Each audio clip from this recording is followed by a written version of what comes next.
Hello and welcome to another Art in Conversation with Farrin as part of National Association of Women Artists. Our today and this month artist is Anika Savage, a novel member and talented artist. Anika, welcome to our conversation. Thank you, Farrin. I'm happy to be here. Thank you for the opportunity. Thank you. Thank you for accepting to be our guest artist today. I hope you're doing well and enjoying this hot summer and ready for beautiful work of Anika. Anika, before we start, would you please tell us a little bit about yourself, how you started as an artist and what you overall do, what type of art you're doing, and so. I've really been doing art all my life, and it's quite a long life at this point. I didn't think I'd ever get this old, but it's part of who I am, and I can go right back to the beginning where when I was a child, my grandmother was living with us, and she was very much into making crepe-paper flowers from patterns, which I can't even find today. I'd love to find them. And she involved me in that. So I learned, different shape of leaves of different flowers, the petals, the stamen, the sepal, and all that. Put it all together and then dipped it in wax. And that made a mess, which made my mom not too pleased. But you can go to the next slide if you can. And how you started as an professional artist. Is that okay? Yes, I was going to go through here, talking about the things I did in early years and get to that, if that's okay. Yes, please. My grandma and I also did a Christmas village. She had started and got me involved in that one. We expanded every year with new buildings and church and shops and figures. And my mom got a sewing machine when I was 7 and sent me off to Singer sewing classes where I was the only child. Everyone else there was an adult. She taught me to knit, so I got into making sweaters and crocheting, doing macrame, and of course sketching and painting the whole time. So then I went off to college. What I call my professional years here, I decided I needed to get a job, be able to get a job as opposed to being an artist. So I studied architecture and got the opportunity to do a number of different, designing many different types of buildings, including when I moved to California, designing wineries in the Napa-Sonoma Valley. While I was there, I got a master's in architecture from Berkeley, and sometime later became a corporate architect, which meant I was working for a large computer company, putting out requests for proposals to major architectural firms, evaluating those proposals, and then working with the firms to build whatever it was that we decided that the corporation needed. So while I was as part of this 125,000 employee corporation, I decided I needed to learn something about business. So I started taking business classes in the evening, and eventually 8 years later, got an MBA and made a big decision to put this MBA that I'd earned to some use, and switched within the same company to strategic planning, which I thought I was making a major transition, but I was still working with big teams, thinking very long term, putting plans in place and creating steps to achieve those plans and managing teams. So I became something of a leader or manager at the same time. Then got more into futurism, helping organizations look at their future. Became a published author in all of these methodologies that I had put together. And then finally got around to being the full-time artist that I always wanted. So it's all related somehow. Yes, architecture and artists. So right, all creative. So there's a so while I was doing that, I was continuing to sketch and added rendering of architectural designs, model makings, and then I got into stained glass, ceramics, which is something I've stuck with over the years, and as well as knitting, crocheting, sewing. You can see my early affinity with art and fabric and fiber sort of comes through all of this. So,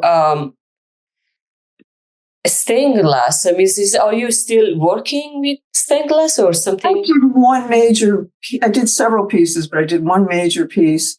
And at the time that I got pregnant, and I decided I better put all this broken glass away, and I never got it out again. But I enjoyed doing it. But I think it's not something that I stuck with, but I could get back to it at some day. Mm-hmm. So in my art years, which I said started about 20 years ago, where I'm a full-time artist, I started with sort of realism, doing a lot of plein air painting, seascapes and landscapes, doing florals and portraiture. And then I made a switch into abstract, which I thoroughly enjoyed, and that my abstract became very ethereal. And I added at some point later realistic elements into the abstract, which I call abstract realism, and it helps to give the viewer a foothold into what's going on in the abstract story. So you mean it has several layers in your abstract realism, right? Several layers? Yeah, so in order to get, because I notice in your work there are a lot of mysterious figures. Figures fit in your work. So yes, like this one, I did the background and then I looked at it for quite a long time. I had it with me. This one's relatively small for me, 24 inches. And I just kept it with me for quite a while. And then I saw these figures were kind of emerging. So I painted them in so they're more visible. Okay. Wow, you quite experiment a lot with different media and different style Yes. Absolutely. That's one thing that I wanted to embrace. I mean, I've always kind of thought, well, I should be doing one thing. I should be consistent and all this stuff. And then I realized I've always, had a broad range of interests, and I love putting different things together. And it's just hard for me to stick with one thing because I love experimenting. Yeah, I understand. So you want, when you are interested, you should try. It's hard to limit yourself. Like here, I talk about materials. I'm still doing the ceramics. I love doing that. I started with the full-time art. I started in watercolor. And realized, it might be easier to do oil and you can layer it and so forth. So I did that for a while, and then I discovered acrylics, and then I really felt like that was really freeing me up. I went much larger. I could put, layer upon layer because it dried quickly. I didn't have to wait. So, I was more spontaneous and sort of felt freer about, showing and just continuing my work and doing what felt right until it got to a point of completion. Then I added collage, mostly paper at first, but then I got into what I call assemblage, which to me just means being more out there with materials. And I'm here, and the one I'm showing I did in Santa Fe. It's got natural wood from the area. It's got ceramics that represent the area, some paint in the background, but it's an assemblage of bits and parts that seem to fit together. And most recently added in, put a more focus on adding fabric into my art. And we'll talk about that.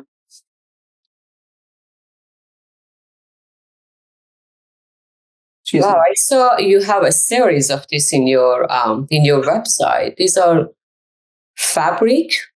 Yes. So I said the fabric and fiber is my current focus area, and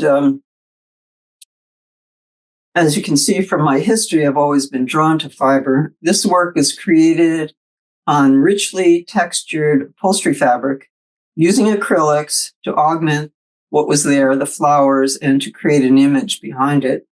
And it's so what you see is drawn from what was there originally, the repetitive design of the material.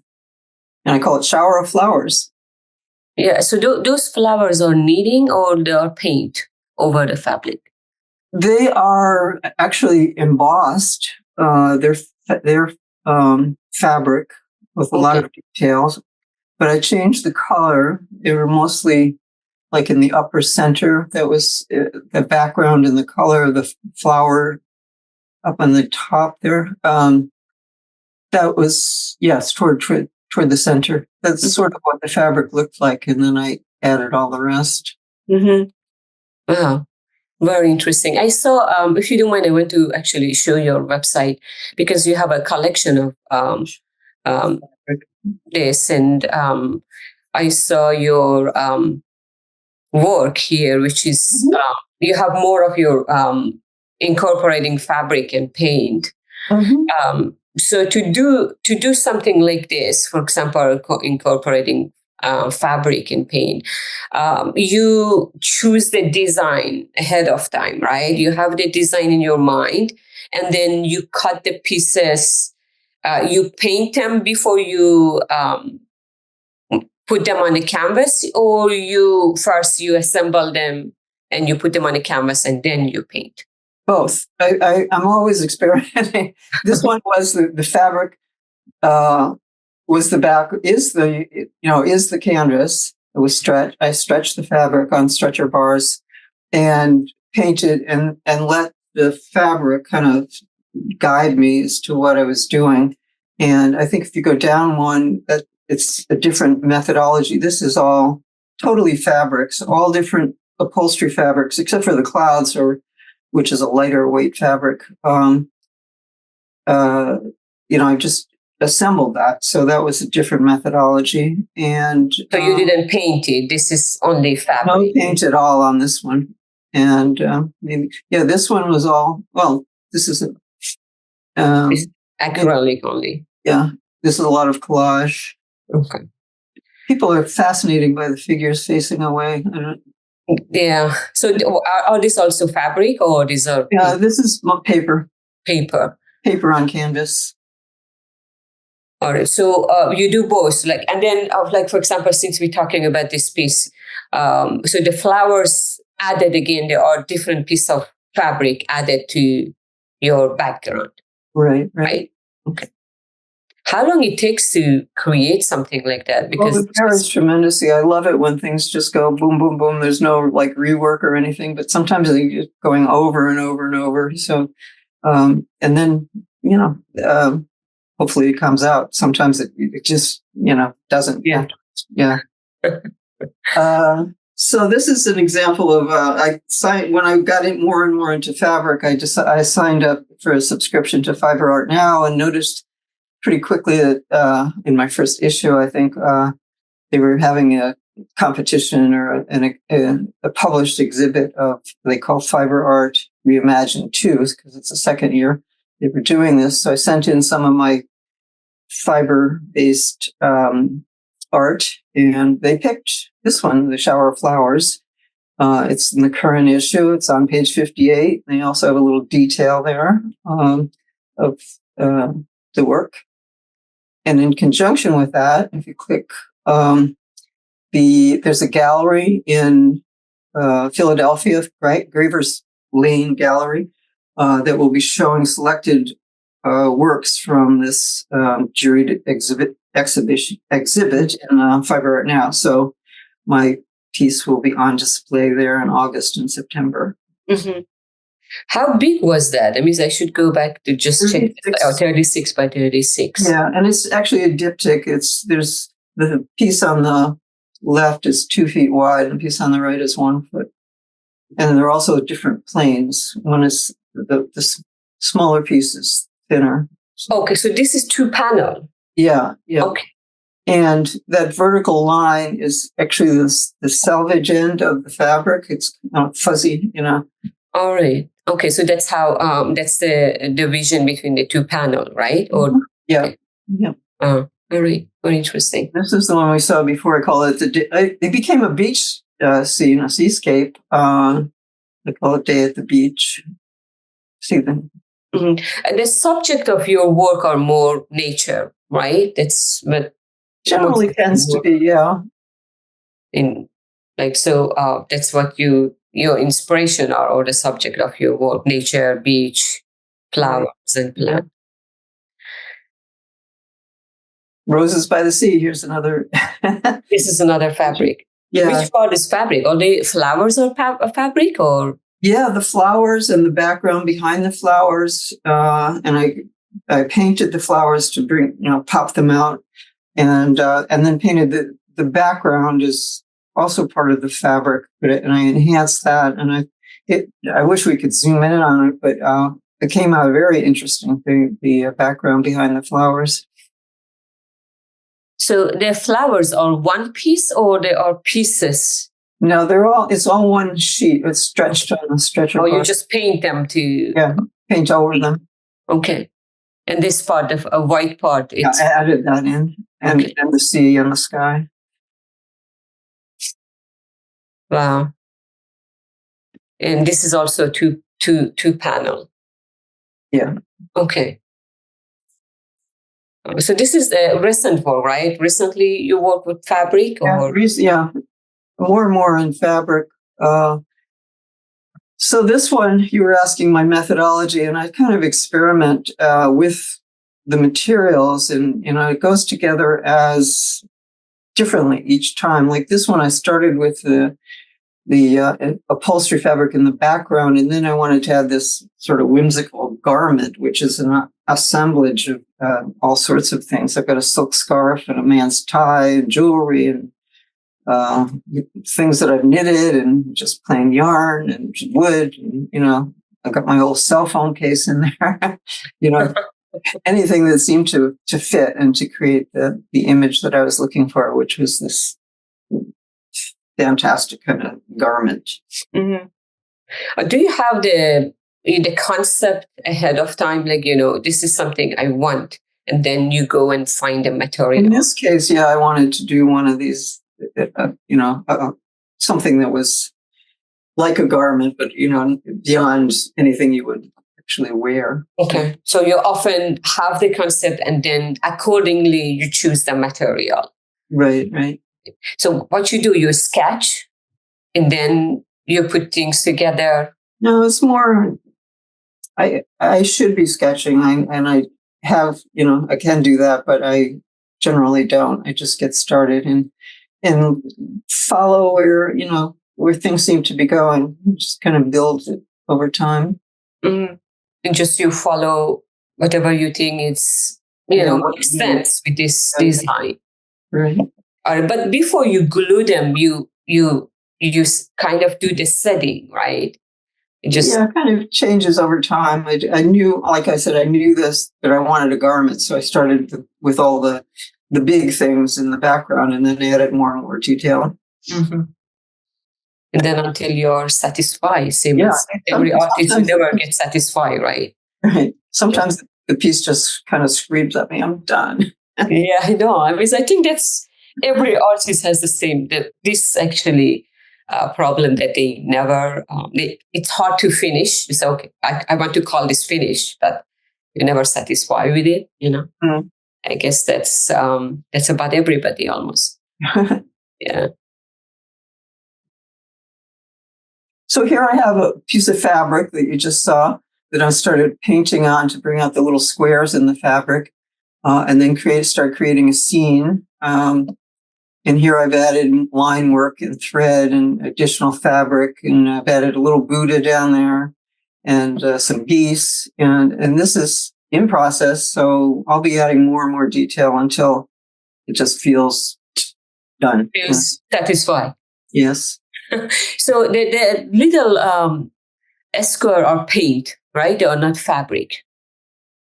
There were these little squares in the fabric Okay. that I painted over to make. Okay. So do you mind if I go back? I just want to go to the original. let's see. Okay, so that's the fabric. Yeah, that's the fabric. And when I got the fabric, I put it up on the wall, and I looked at it for a long time to figure out what am I going to do with this to respond to the fabric. And this is where I'm going. Yeah. So the rest are painting, right? These bushes, this little. That's another piece of fabric. And the Buddha and the trees. The Buddha's painted. Okay. The tree trunk is all embroidery thread. The large tree trunk over there. Yeah. Oh, very interesting. I'm curious to see how the end result. I mean, by itself it's finished, but I'm just wondering because you said it's in process and you're going to add things to it. Yeah, I want to add more and more till I'm just like, okay, that's it. Okay, that's enough. Wow, to me, this is finished. I mean, I look at it, it's like, it's finished, beautiful by itself. Now, this is kind of interesting because I did this piece a couple of years ago. It's on unstretched canvas. This is sort of where I got started with fabric. I'm treating the canvas as if it's fabric. It is fabric. And but the theme here is the same as the one we just looked at. It's got the little Buddha, which I purposely make obscure. I don't know why I want people to kind of find it by surprise. I've got some butterflies up there, but the whole thing is like there's like, it seems like in reality to us sometimes, like there's so much going on, and little Buddha sitting there amidst the confusion. I love that title. Mm-hmm.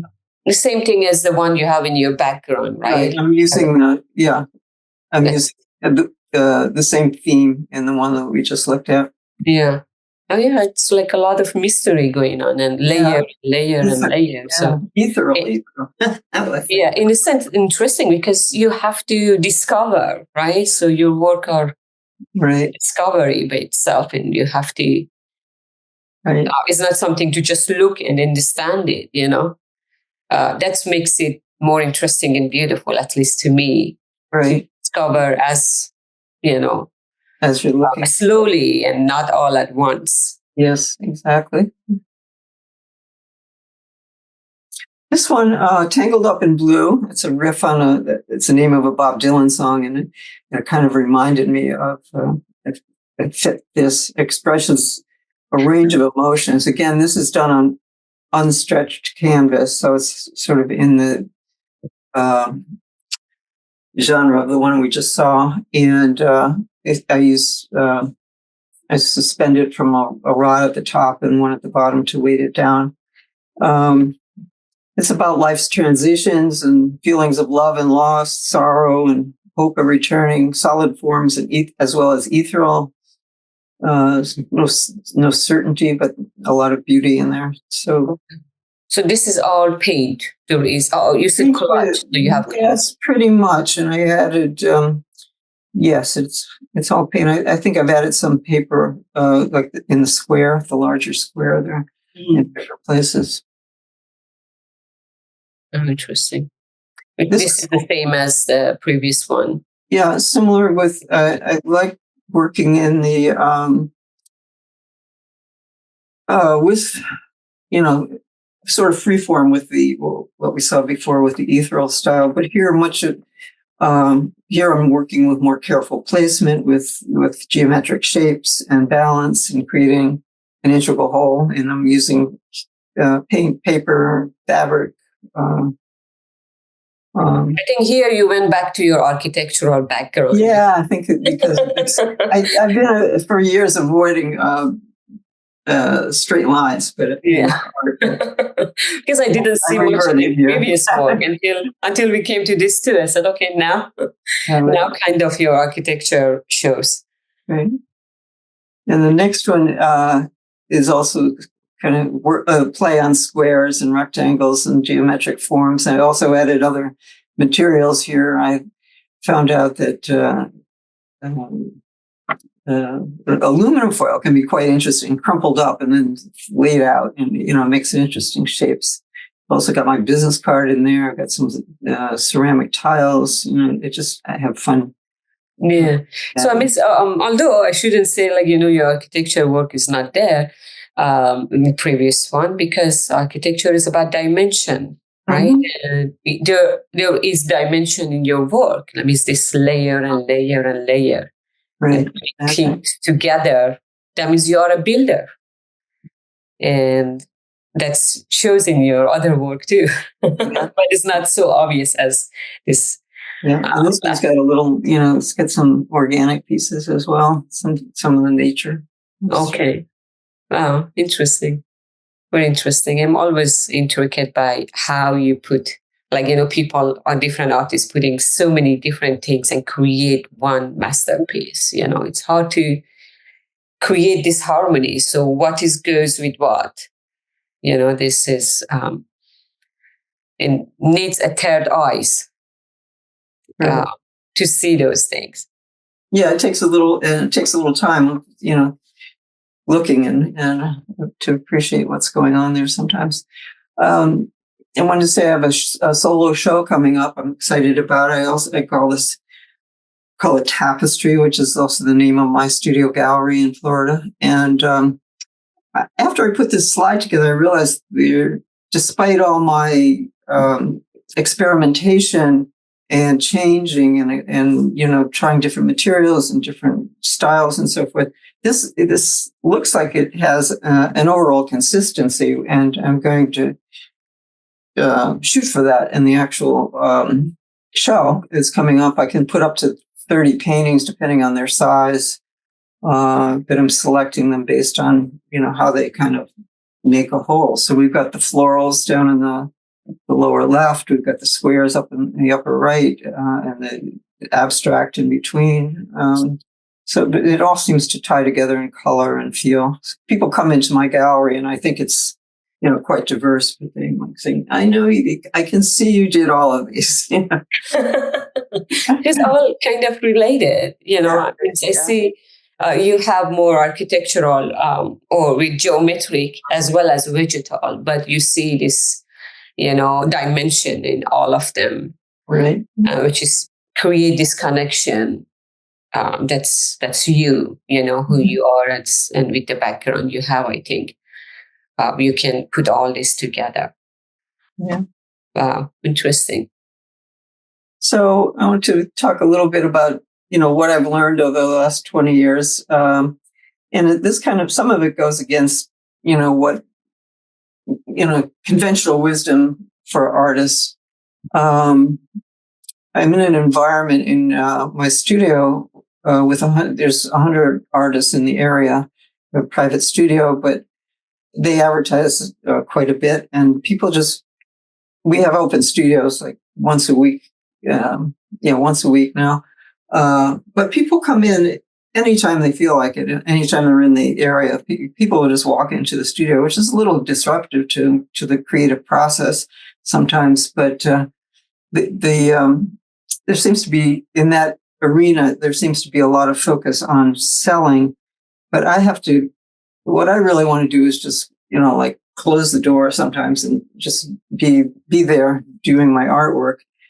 And I know it's done that it's something that I like when it really speaks to me, and then I feel it will speak to, if the viewers will see it in a different way, but those that it speaks to, it makes a deep personal connection, first to me and then to the viewer. Yeah. So again, I want to embrace experimentation. I don't want to try and pin myself down to one thing, because that's not who I am. I have a broad range of interests. I'm curious. I love putting ideas together. I'm a lifelong learner. I'm not in a niche. I'm always creating. So I just have to say, this is who I am. The galleries might not like it, but that's me. Yeah. And art is a passion, not a job. I don't want to make it into, again, in this, where I have my studio, then like, oh, you're not open, the artist in general, not just me, but you're not open all the time. And I'm like, no, we're not a retail store. It's like, Yes. Yeah, I mean, I understand art is a passion, not a job, I mean, at some point, everybody wants to sell their work, but you want to also create what you really feel to create, and not just for selling, not creating a work that be, to be good for selling in business, but something you really attach to and you understand it. Yeah, that seems to be a tension between, am I doing this for what I think will sell versus, just what I feel like doing. So I made it a few years ago, I'm doing it for me. If other people like it, that's great. That's great, yeah. If other people create connection to them, that's great. If not, it's still you do, and that's you. So the art's an integral part of who I am, right? And it's something I've always done and will continue to do naturally, even, into my ripe old age. Yeah. And then opportunities happen. We looked at the magazine, we looked at the upcoming, I've been in various exhibitions, juried in, I have my solo show coming up. I also have a residency at a place called Art Ovations Hotel in Sarasota in the spring. So, things come along, but that's not going to be my focus. My focus is, doing the art, creating the art.